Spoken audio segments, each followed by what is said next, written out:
再来看 Meta 经营的社群平台，包括面册、有 IG， 最近拢有真侪用户红听权。今仔都有100万以上的网情伊出面指控，所以发展部是强调讲，会来要求 Meta 得爱来说明审查甲违规的理由。Meta 是暂时无回应。进前 Meta 下底人面册平台无按封杀条例规定，伫收到通知了后的24点钟内，把涉嫌诈骗的广告摕落来，去互所谓发展部连续裁罚。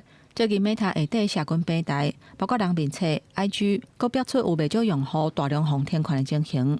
亲像一个有100万以上的网情，伊经营人面册等等的平台超过10年啊。前5月份以来，伊每一个口罩几啊届去用封锁，计共超过20届。红听用了后，伊的收入嘛受到影响。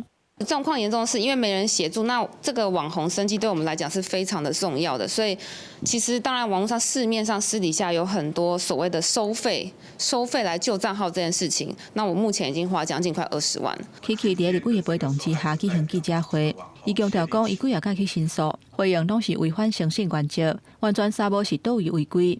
立委认为讲 ，Meta 审查的机制，头一关是 AI 审查，第二关才是人工。不过审查的标准是啥物，互看甲无煞煞。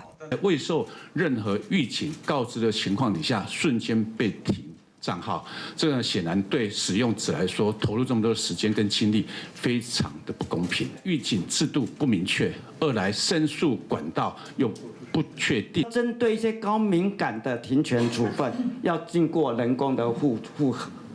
我们会要求 Meta 进行头改善的措施。所谓发展部强调讲，因为 Meta 无设立公司，会透过伫台湾公共关系人员，甲美国的总部反映。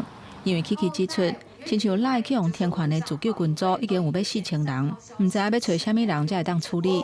立委要求所谓发展部，都要定出所谓服务法，规范网络平台业者审查的机制。记者综合报道。